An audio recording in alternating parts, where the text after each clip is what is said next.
모든 길에는 이야기가 있습니다.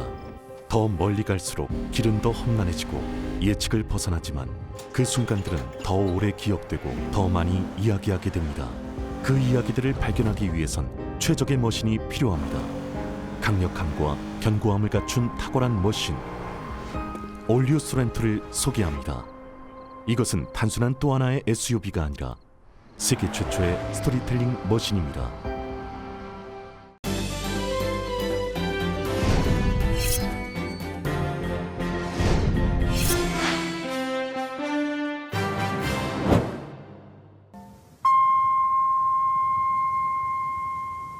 새봄 새희망 라디오 서울이 함께합니다.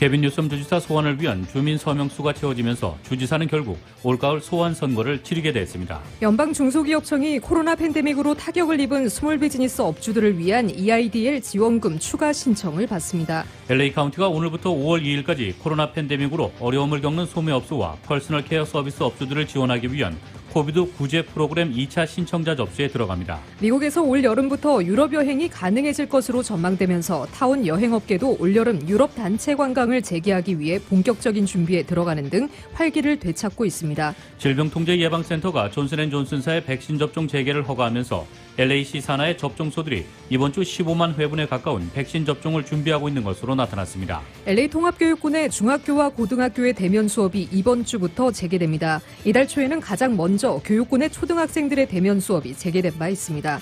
미국 인구가 지난해 기준 3억 3천만 명을 넘어서며 10년 전보다 7.4% 증가했지만 증가율 자체는 둔화한 것으로 나타났습니다. 오늘 공개된 2020년 센서스 결과 가주에서는 인구 증가수가 둔화돼 연방하원 의원 한 석이 줄어들게 됐습니다. 미국 내 성인의 46%만 존슨앤존슨의 신종 코로나 바이러스 감염증 백신이 안전하다고 여기는 것으로 나타났습니다.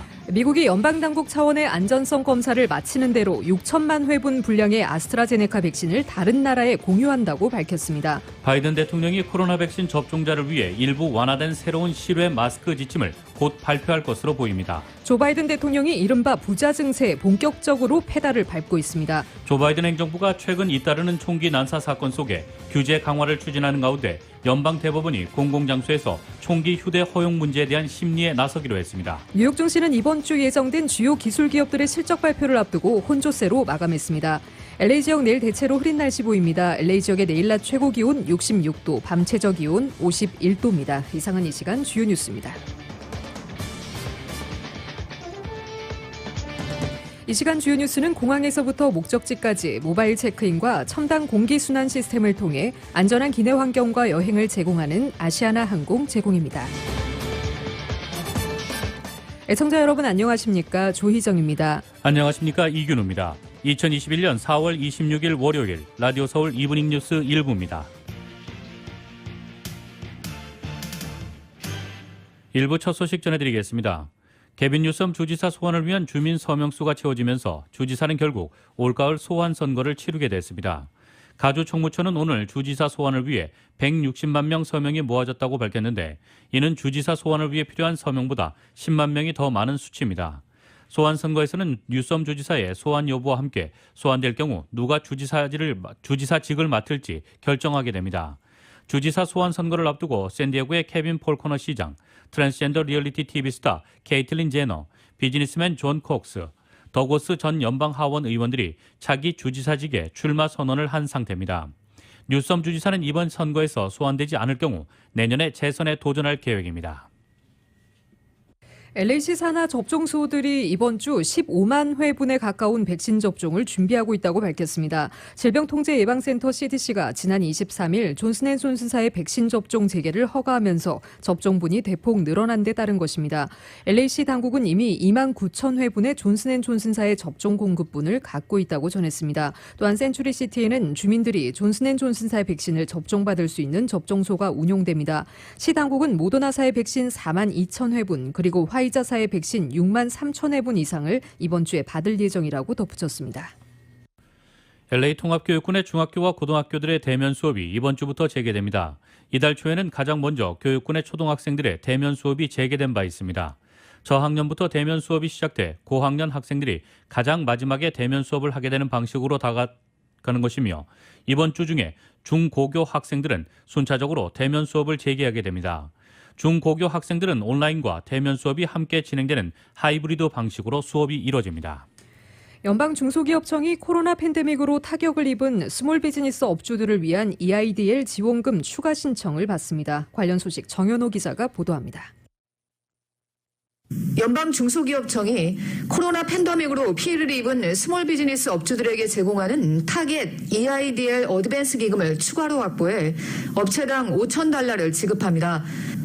이는 지난해 긴급 재난융자 EIDL 어드밴스 기금 가운데 $10,000 미만을 지원받은 업주들을 위한 것으로 최근 마감된 최대 $9,000 지원에서 제외된 업체를 대상으로 합니다. 해당 지원금은 상환할 필요가 없는 그랜트입니다. 연방중소기업청 SBA는 23일 홈페이지를 통해 추가 타겟 어드밴스 프로그램을 22일부터 운영하고 있으며 이를 통해 100만 개 업체에 업체당 $5,000씩 총 $50억 달러를 지급한다고 밝혔습니다. 지원 대상 업체에는 SBA가 공식 이메일로 직접 통보를 하게 되며 해당 이메일을 받은 업체만 신청할 수 있다고 밝혔습니다. 대상 업체는 10명 이하의 직원을 고용한 소규모 스몰 비즈니스로 팬데믹으로 인해 50% 이상의 경제적인 손실을 당한 저소득층 커뮤니티에 위치한 곳입니다. SBA는 이 펀드는 선착순 지급이기 때문에 이메일을 받은 직후 곧바로 신청하는 것이 좋다고 조언했습니다. 해당 기금에 대한 문의는 이메일 targetedadvance@sba.gov로 하면 됩니다. 라디오 서울 뉴스 정현호입니다. LA 카운티가 오늘부터 5월 2일까지 코로나 팬데믹으로 어려움을 겪는 소매업소와 퍼스널 케어 서비스 업주들을 지원하기 위한 코비드 구제 프로그램 Keep Our Shops on the Block 그랜트 2차 신청자 접수에 들어갑니다. 신청 자격 대상은 LA 카운티에서 미용실과 이발소, 네일 살롱, 스킨케어, 에스테틱 업소, 의류 매장, 드라이 클리너, 제과점, 자동차와 가전제품 수리업소, 꽃가게, 파티 용품점, 서점, 베이커리, 도넛 매장, 커뮤니티 식료품점, 시장 등 소매 부문의 중소기업 업주들로 연 매출이 $1,000,000 이하인 업소들입니다. LA시를 제외한 LA 카운티의 사업장이 위치하는 재래식의 오프라인 사업체들이 수혜 대상입니다. 2019년 9월 4일부터 운영 중인 사업체로 코로나 팬데믹으로 재정적인 어려움을 겪고 있다는 것을 입증해야 합니다.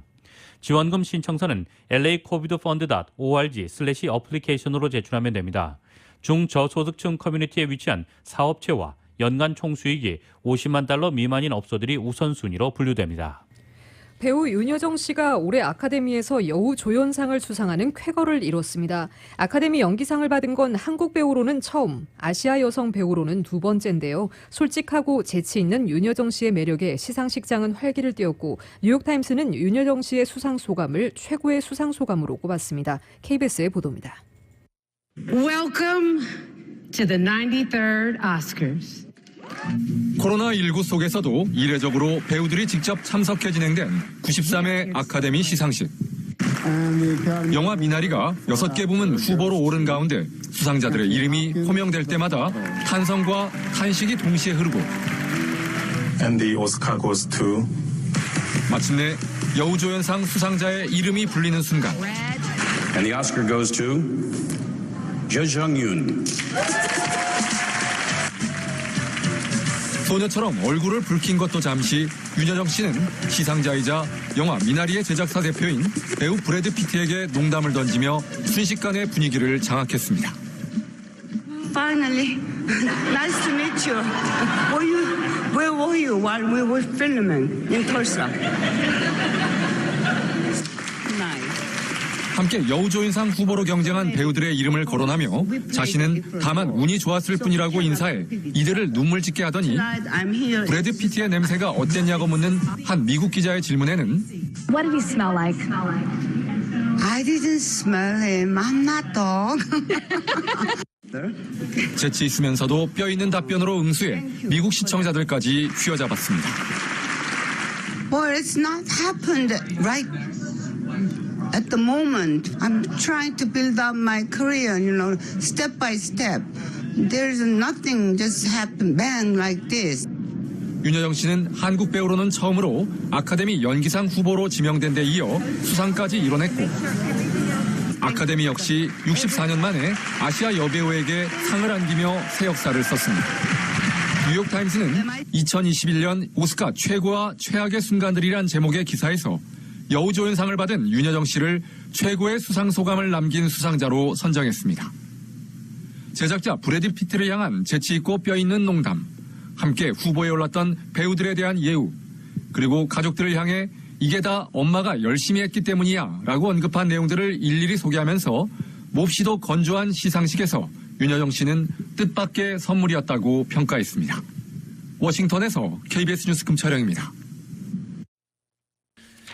미국에서 올여름부터 유럽 여행이 가능해질 것으로 전망되면서 타운 여행업계도 올여름 유럽 단체 관광을 재개하기 위해 본격적인 준비에 들어가는 등 활기를 되찾고 있습니다.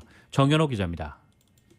백신 접종에 박차가 가해지는 미국과 유럽이 봉쇄 해제를 서두르면서 미국에서는 올 여름부터 유럽 관광이 가능해질 것으로 기대되고 있습니다. 코로나 팬데믹으로 그동안 막혀있던 유럽행이 곧 트일 것으로 기대되면서 타운 여행사들도 모국 관광에 이어서 이번에는 유럽 관광 재개를 위해 유럽의 현지 상황을 확인하는 등 분주한 모습입니다. 타운 여행업계는 올 7월부터 유럽 관광을 재개한다는 시간표 아래 한인들에게 인기 있는 서유럽을 중심으로 패키지 상품을 준비하고 있다고 밝혔습니다. 3호 관광의 조응명 전무입니다. 코로나로 제일 힘들었던 유럽이 올 여름부터 관광이 시작되는 것 같습니다. 저희도 거기에 발맞추어 청정적인 북유럽과 서유럽부터 지금 시작하려고 하고 있고요. 미국에 사시는 분들이 한국 이외에 유럽에 대해서 제일 관심이 많은데 저희는 유럽을 6월 중순부터 지금 시작하려고 준비하고 있고요. 제일 시즌인 여름과 가을 또 크리스마스 여기에 발맞춰 저희 준비하고 있습니다. 유럽 단체 관광은 주로 은퇴한 시니어층 혹은 결혼 기념일 등을 맞이해 부부 단위로 수요가 많은데 최근 들어 타운 내 여행사로 유럽 단체 관광 문의가 부쩍 늘었다고 합니다. 푸른 투어의 박태준 이사입니다. 작년 가을부터 이제 문의를 하기 시작했죠. 그래서 그때는 그냥 어떤 상태인가라고 문의를 하는 거고 최근에는 이제 백신을 맞고 나서는 이제 본격적으로 많이 문의를 하세요. 이제 본인들이 백신을 맞았기 때문에 이제 여행에 대한 자신감들이 생겨서 이제 가장 중요한 건 이제 현지 상황이 정확하게 이제 식당이든 호텔이든 관광지가 정확하게 얼마만큼 관광객들이 들어갈 수 있는지 또 인원 제한이 있는지 이런 부분을 이제 확인한 후에 일단 저희도 모객을 할 예정입니다.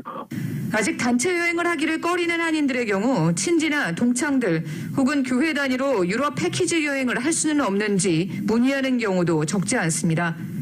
저희 유럽에 있는 그 현지 여행사들하고 저희가 안 그래도 이제 얘기를 많이 하고 있습니다. 그래서 그런 소규모 투어를 가능한지 그런 부분들도 지금 같이 상의 중입니다. 코로나 감염률이 급감하고 백신 접종을 완료해 한인들이 다시 정상적인 생활 리듬을 찾으면서 그동안 답답하게 지냈던 스트레스도 풀 겸 패키지 관광 수요가 급증하면서 관광업계에 신바람을 불어넣고 있습니다. 라디오 서울뉴스 정현호입니다.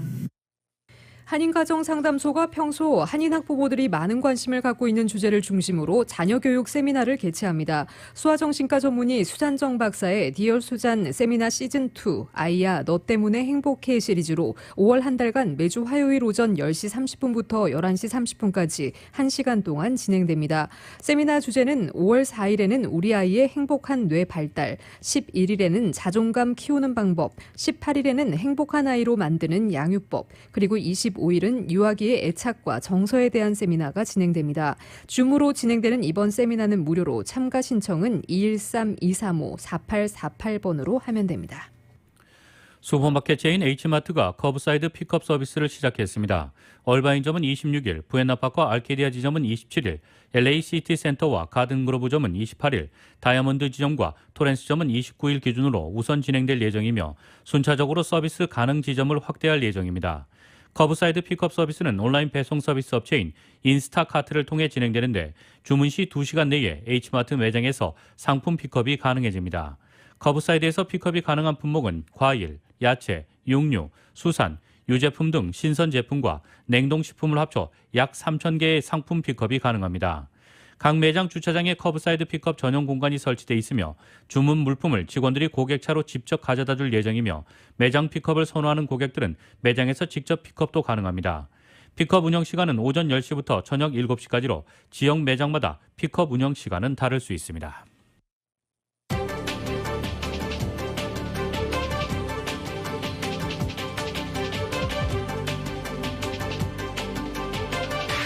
라디오 서울 이브닝 뉴스 일부 함께하고 계십니다. 이 시간은 LA와 가든그로브 두 곳에서 모시는 금강안경 검안과 1250만 불 교통사고 최고보상 교통사고 전문 천재 변호사 리차드 호프만 빛으로 태어나는 당신은 카오나 미인 100% 근적외선 마스크는 카오나뿐입니다. 정직한 빛 카오나 LED 마스크 공동 제공입니다.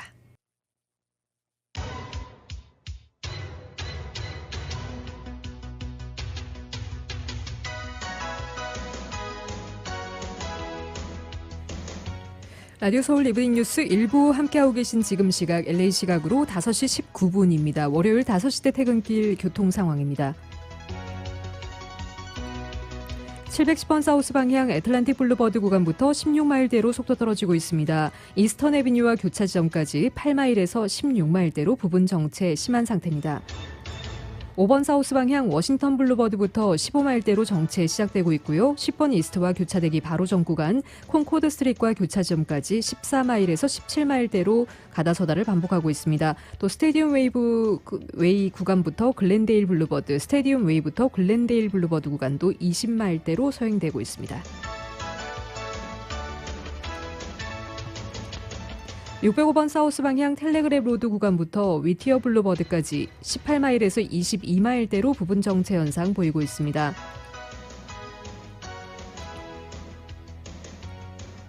91번 웨스트 방향입니다. 5시 7분경 발생한 파이오니아 블루버드에서의 추돌 사고로 이 구간 부분 정체 현상 심한 상태입니다. 칼메니타 애비뉴 구간부터 일반 레인 쪽 10마일대로 정체 심해지고 있고요. 사고 구간인 파이오니아 블루버드 구간까지 4마일에서 10마일대로 심한 정체 현상 보이고 있습니다.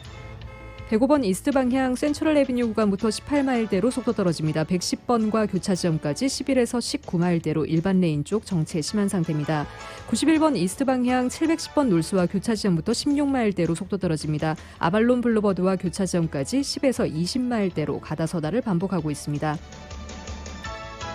101번 프리웨이 사우스 방향입니다. 벤톤웨이 구간부터 19마일대로 속도 떨어지고 있습니다. 멜로즈 애비뉴와 교차되는 지점까지 13마일에서 21마일대로 가다서다를 반복하고 있습니다. 210번 이스트 방향, 105번 이스트 방향입니다. 롱비치 블루버드 구간에서 뺑소니 사고 조금 전 발생했습니다.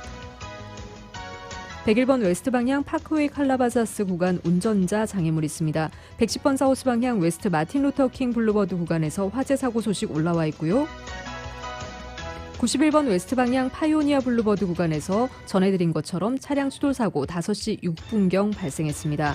10번 이스트 방향 405번 사우스와 교차 지점에서 뺑소니 사고 소식 올라와 있습니다. 이건 지나시는 분들 참고하시기 바랍니다.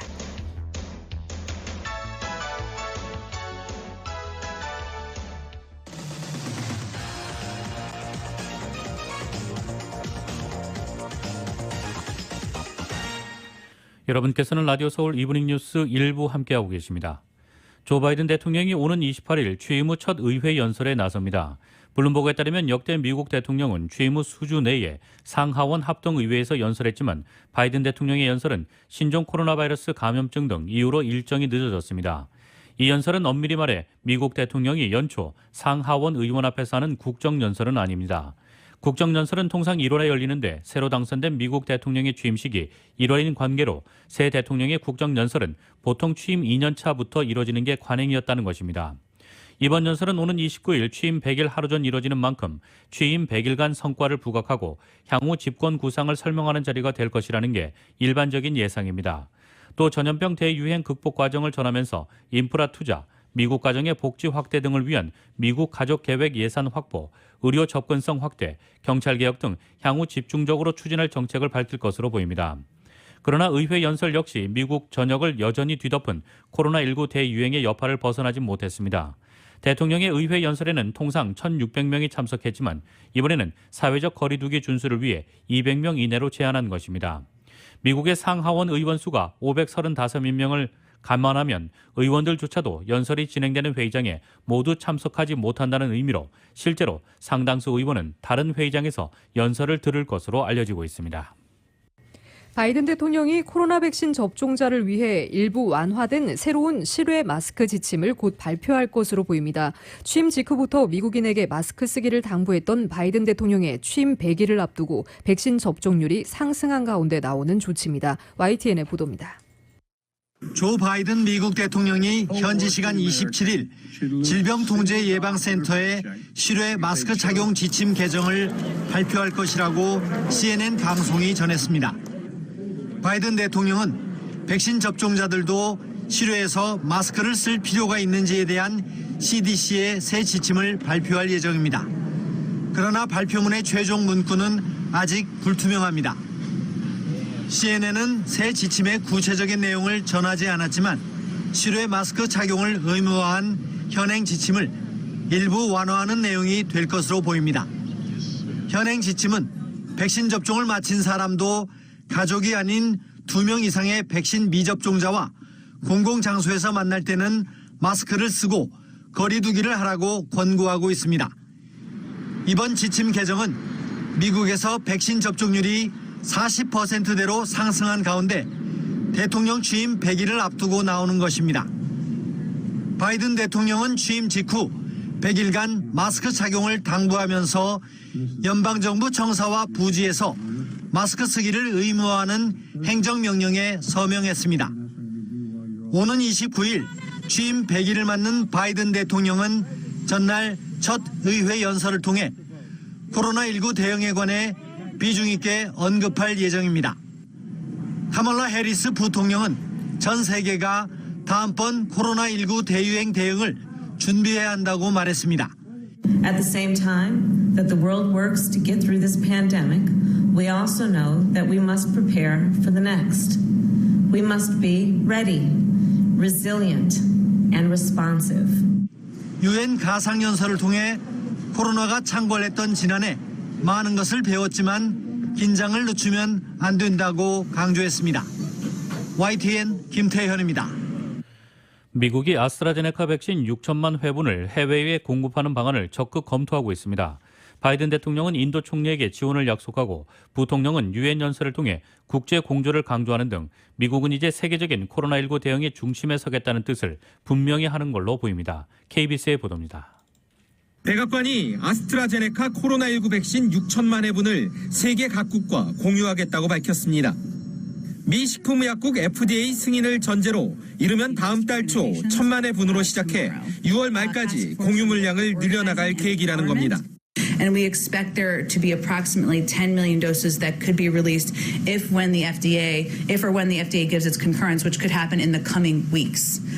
미국은 이미 화이자와 모더나 백신 6억 회 분량을 확보해 접종을 실시 중이며 아스트라제네카 백신은 아직 긴급 사용 승인이 나지 않았습니다. 이 같은 결정은 백신 공급 부족에 따른 세계 각국의 공유 압박에 미국이 적극 대응하겠다는 방침을 정한 신호탄으로 풀이됩니다. 바이든 대통령은 실제 코로나19 확진자가 급증하고 있는 인도의 모디 총리와 통화에서 의료용 산소 관련 물자는 물론 백신 원료와 치료제 등의 적극 지원을 약속하기도 했습니다. 유엔 화상회의 연설에 나선 카멀라 해리스 부통령 역시 인류가 코로나19 이후 추가 대유행을 대비해야 한다며 국제적 협력의 필요성을 강조했습니다. 백신은 물론 치료와 진단 등 세계 각국이 신속한 지원 체계를 갖추는 과정에 미국이 앞장서겠다는 뜻도 분명히 했습니다. We need surge capacity in every region so that every country can access personal protective equipment, vaccines, and tests. 최악의 감염병 확산을 경험했던 미국이 광범위한 백신 접종을 바탕으로 국제사회 지원에 나섬에 따라 각국의 코로나19 대응에 어떤 변화를 가져올지 주목됩니다. 워싱턴에서 KBS 뉴스 김기현입니다. 미국 성인의 46%만 존슨앤존슨의 제약 계열사 얀센의 신종 코로나 바이러스 감염증 백신이 안전하다고 여기는 것으로 나타났습니다. 오늘 워싱턴 포스트와 ABC 방송이 실시해 공개한 여론조사 결과에 따르면 화이자 백신과 모더나 백신에 대해 아주 안전하거나 어느 정도 안전하다고 여기는 응답자는 각각 73%와 71%였습니다. 그러나 얀센 백신에 대해서는 46%만 아주 안전하거나 어느 정도 안전하다고 답했습니다. 백신을 아직 맞지 않은 이들 중에선 각각 53%와 50%가 화이자와 모더나 백신이 안전하다고 봤습니다. 얀센 백신에 대해서는 28%가 안전하다고 답했습니다. 백신 미접종자 가운데 얀센 백신을 맞을 의향이 있다는 이들은 22%에 불과했습니다. 73%는 맞고 싶지 않다고 답했습니다. 미 보건당국은 지난 13일 얀센 백신 접종자에게 드물지만 심각한 혈전증이 나타난 사례 6건을 검토하고 있다며 사용 중단을 권고했고 23일 사용 재개 결정을 내린 바 있습니다. 연방대법원이 공공장소에서 총기 휴대 허용 문제에 대한 심리에 나서기로 했습니다.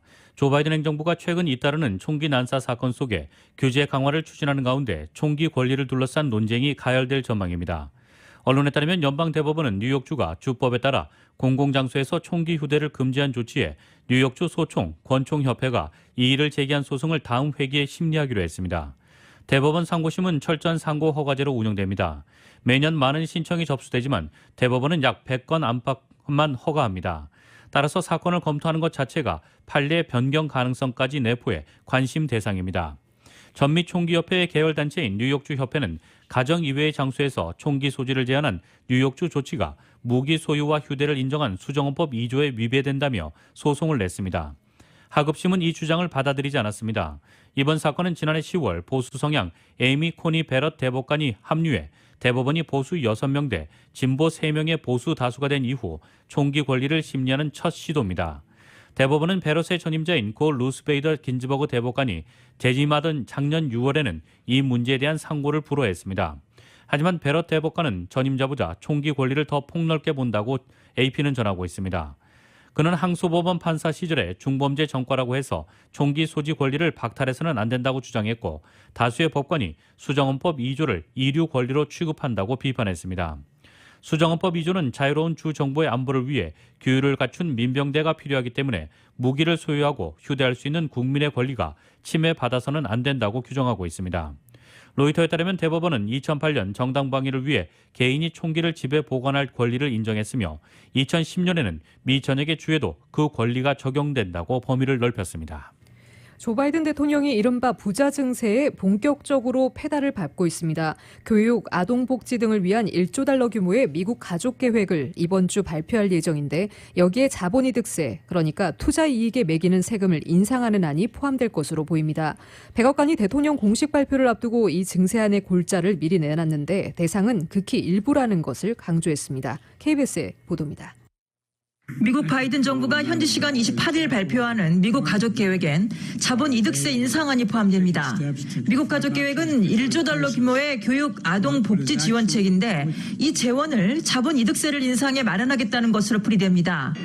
1년 이상 장기 보유한 주식과 부동산 등의 자산을 팔 때 생기는 자본이득, 그러니까 투자 수익이 100만 달러, 우리 돈 약 11억 원 이상인 경우 최고 세율을 현 20%에서 39.6%로 2배 가까이 올리는 게 골자입니다. 이른바 부자 증세입니다. 미국 백악관은 바이든 대통령의 공식 발표를 이틀 앞두고 이 증세안의 골자를 먼저 공개했습니다. 그러면서 인상이 되더라도 그 대상은 극히 일부가 될 거라고 했습니다. 대다수 미국인들은 해당이 안 된다는 겁니다. We're talking about 0.3%. That's about 500,000 households.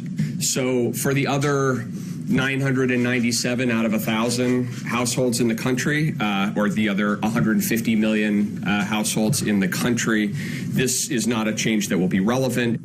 이렇게 해서 자산 수익에 매기는 세금과 근로소득, 즉 임금에 매기는 세금과의 불균형도 해소해 나갈 수 있을 거라고 덧붙였습니다. 하지만 투자가 위축될 거라는 반대도 만만치 않아 원안대로 의회를 통과할 수 있을지는 아직 장담하기 어렵습니다.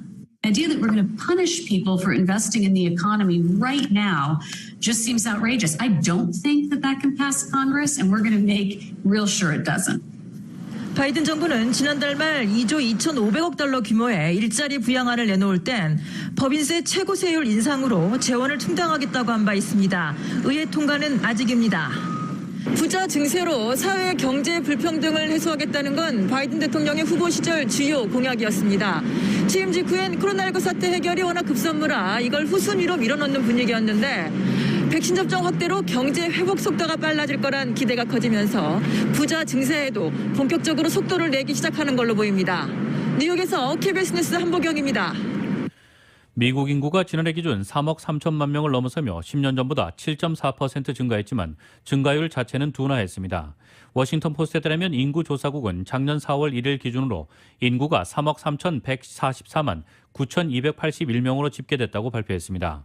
10년 전보다 7.4%인 2,270만여 명 늘어나긴 했지만 1790년 조사를 시작한 이래 10년 단위 기준으로 1930년대 공황 이후인 1940년 조사 때 7.3%에 이어 두 번째로 낮은 증가율입니다.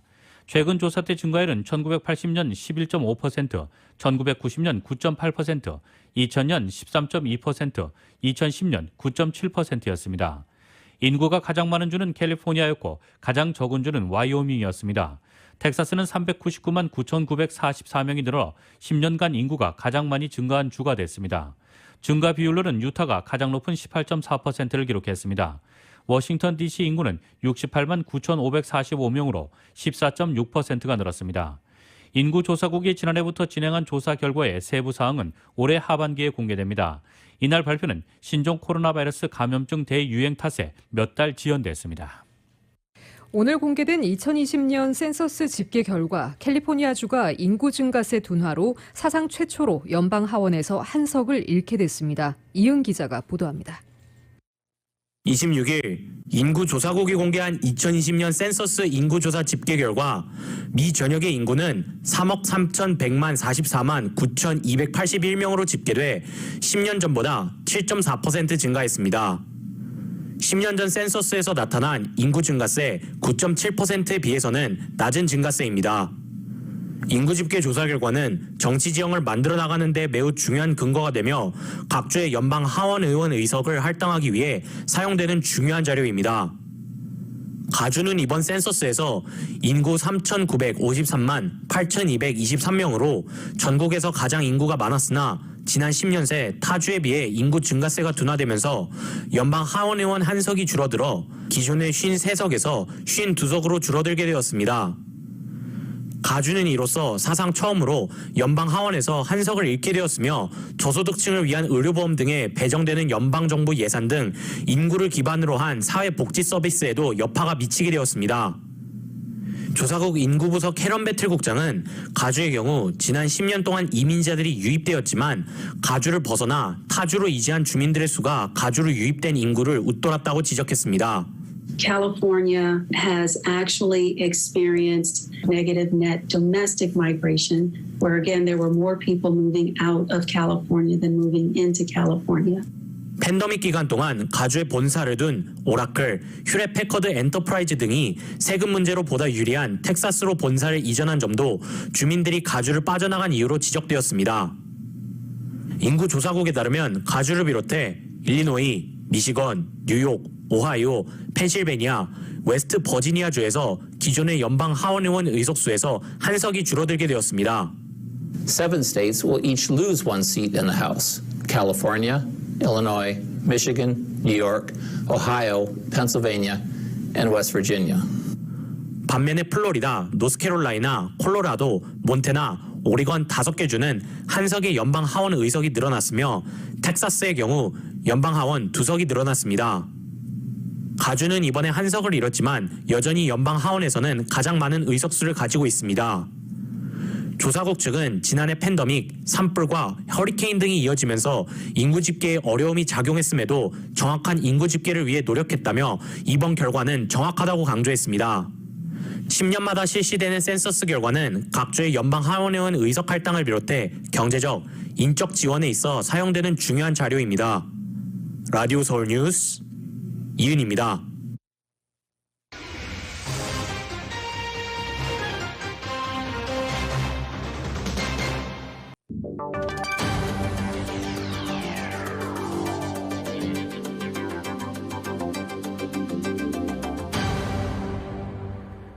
여러분께서는 라디오 서울 이브닝 뉴스 일부 함께하고 계십니다. 한국 소식 전해드리겠습니다. 민주당 당권 주자들의 첫 수도권 방송 토론에서도 관심은 역시 부동산 정책이었습니다. 세 후보 모두 당내에서 제기된 종부세 완화 기조엔 선을 그으면서도 세부적인 입장차를 보였는데요. 정작 차기 당대표의 최대 과제인 당 쇄신과 관련해선 누구도 구체적인 방안을 내지 못했습니다. YTN의 보도입니다. 민주당 당권 주자들은 모두 재보궐선거 패배 요인을 오만함과 내로남불로 꼽았습니다. 이 때문에 민생 챙기기에 부족함이 있었다며 토론은 자연스레 부동산 정책 얘기로 흘렀습니다. 당 안에서 불거진 부동산 규제 완화 주장에 가장 강경하게 맞선 건 우원식 후보입니다. 집값을 잡는 것만이 정책 실패를 바로잡는 길인데 보유세 부담 완화는 정반대의 신호를 주는 꼴이라며 강하게 반대했습니다. 이런 식의 그 보유세를 완화하는 것은 정말 안 되겠다. 이거는 민주당의 갈짓자 행보다 이렇게 생각하고요. 현 정부 부동산 정책의 실패 사례로 지적돼온 임대사업자 특혜도 모두 없애야 한다고 목소리를 높였습니다. 핵심 친문 인사인 홍영표 후보 역시 정책 일관성을 위해 보유세만큼은 뒤집으면 안 된다고 선을 그었습니다. 공시지가 현실화 기조 역시 마찬가지지만 속도 조절이나 탄력적 운용은 검토해볼 만하다며 여지를 남겼습니다. 집값이 이제 급등하든가 하는 특수한 환경 속에서는 일시적 동결이나 또 가격 상승에 연동해서 탄력적으로 적용하는 건 좀 검토해봐야 된다고 생각합니다. 송영길 후보는 조금 더 물러섰습니다. 종부세 기준 자체를 건드리는 건 섣부르지만 공제 대상을 늘릴 필요는 있다는 겁니다. 그런데 5년 이하, 5년에서 3년 구간이 현재 사각지대로 되어 있기 때문에 이러한 공제 부분들을 탄력적으로 적용하는 것을 검토해 볼 필요가 있겠다. 이미 집값의 90%까지 대출해주자는 주장을 해 논란이 일었는데 이 자리에서도 주택담보대출 비율, LTV를 완화하자고 다시 한번 강조했습니다. 또 다른 현안인 코로나19 위기 극복 방안을 두고는 다소 감정적인 공방까지 오고 갔습니다.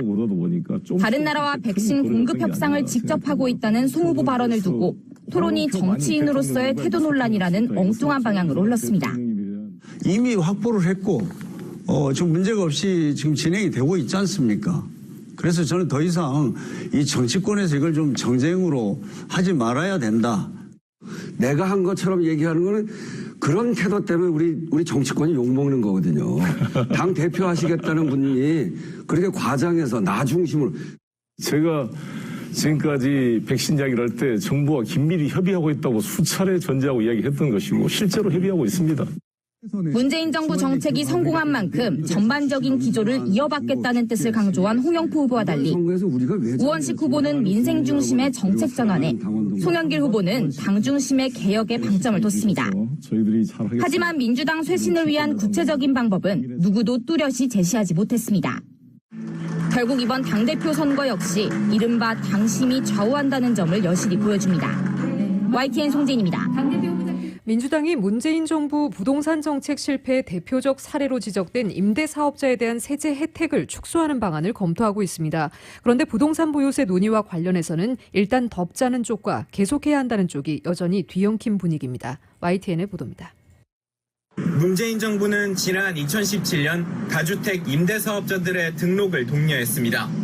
종부세 합산 배제와 취득세 감면, 그리고 장기 보유 특별공제 등 각종 세제 혜택으로 유인책을 썼습니다. 전월세 물량을 안정적으로 확보하겠다는 게 가장 큰 명분이었습니다. 안정적으로 거주할 수 있는 임대주택을 제공하는 집주인에게는 그에 상응하는 혜택을 부여함으로써 하지만 정부의 의도대로 부동산 시장이 돌아가지 않았습니다. 다주택자들이 여러 매물을 틀어주면서 결국 집값 상승에도 큰 영향을 미쳤다는 분석이 나왔습니다. 정부가 준 혜택을 다주택자들이 규제 회피 수단으로 악용하면서 부동산 정책의 실패 사례로 거론되었습니다.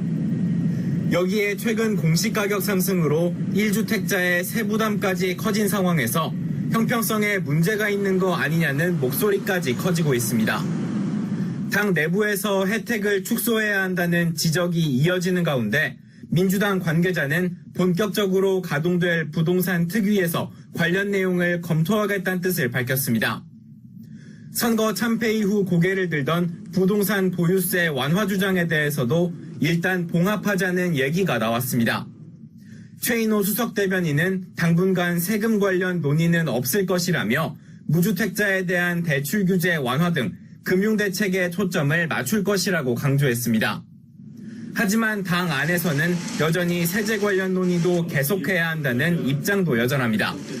선거 참패 이후 민주당 안에서는 세제 완화 주장과 반대 목소리가 뒤섞여 나오더니 아직도 정리가 안 된 분위기입니다. 집권 여당의 이 같은 움직임은 안정세를 보이다 선거 이후 분위기가 달라진 부동산 시장에 또다시 잘못된 메시지를 던질 우려가 있습니다. YTN 이경국입니다.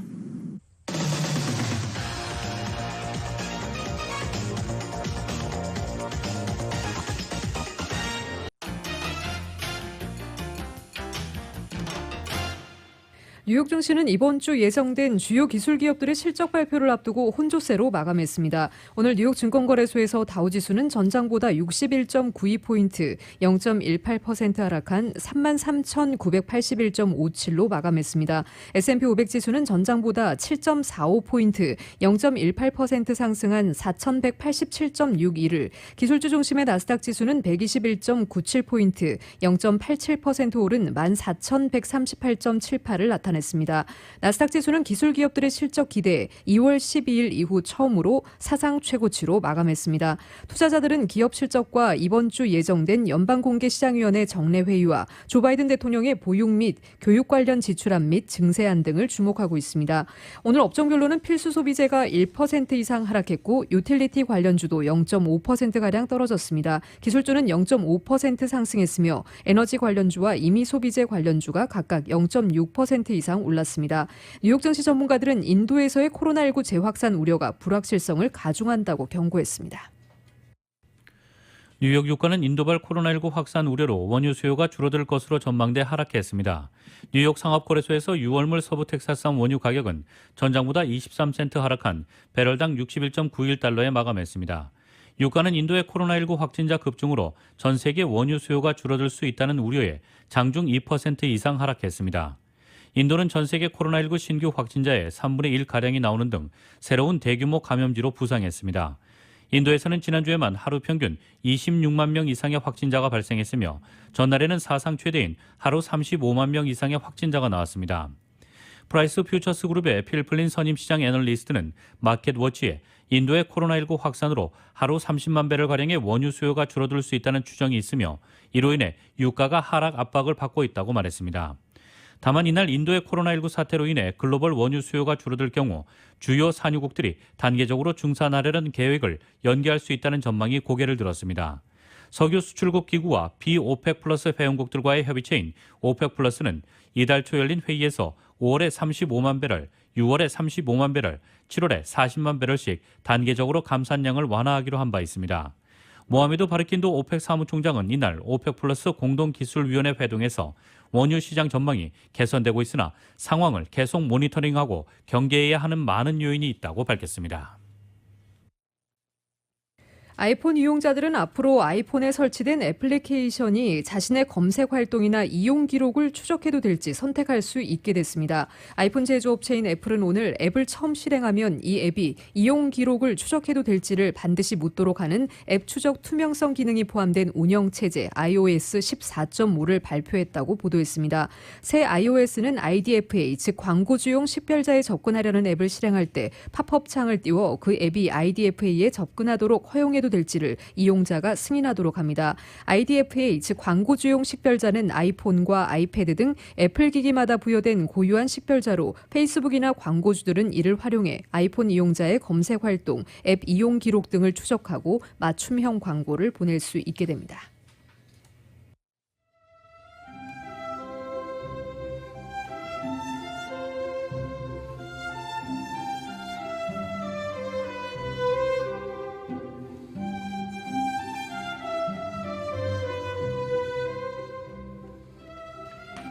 (4월 26일) 월요일 오늘 밤과 한 주간 날씨입니다. 화요일이 내일 부분적으로 약간 흐린 가운데 낮 기온은 오늘보다 3, 4도가량 오르겠고 수요일에는 전날보다 10도 이상 더 오르면서 예년 기온을 웃돌기 시작하겠습니다. 다음 날인 목요일에도 전날보다 10도가량 낮 기온 또 오르면서 이상고온 현상이 시작되겠습니다. 특히 금요일의 낮 기온은 90도를 웃돌아 올해 들어 가장 더운 날씨가 예상되고 있습니다. 이번에 찾아오는 이상고온 현상은 오는 수요일에 시작돼 주말인 토요일까지 이어가겠고 일요일부터는 차차 예년 기온대를 조금 웃돌겠습니다. LA 한인타운의 내일 낮 최고 기온 66도입니다. 밤 최저 기온 51도, 오렌지 카운티 지역 68도, 52도, 벨리와 인랜드 엠파이어 지역 68도, 49도, 해안 지역의 내일 낮 최고 63도, 밤 최저 52도입니다. LA 지역 오늘 밤 약간 흐린 가운데 곳에 따라 10에서 15마일대 바람이 불겠고 밤 최저 기온 52도입니다. 한국은 오늘 전국이 대체로 흐린 가운데 곳에 따라 가끔 비 오겠습니다. 서울의 오늘 낮 최고 화씨 66도, 밤 최저 화씨 53도입니다. 라디오 서울 이브닝 뉴스 1부 이 시간은 LA와 가든그로브 두 곳에서 모시는 금강안경 검안과 1250만 불 교통사고 최고보상 교통사고 전문 천재변호사 리차드 호프만, 빛으로 태어나는 당신은 카오나 미인, 100% 근적외선 마스크는 카오나뿐입니다. 정직한 빛 카오나 LED 마스크 공동 제공이었습니다. 잠시 후 6시 라디오 서울 이브닝 뉴스 2부가 방송됩니다.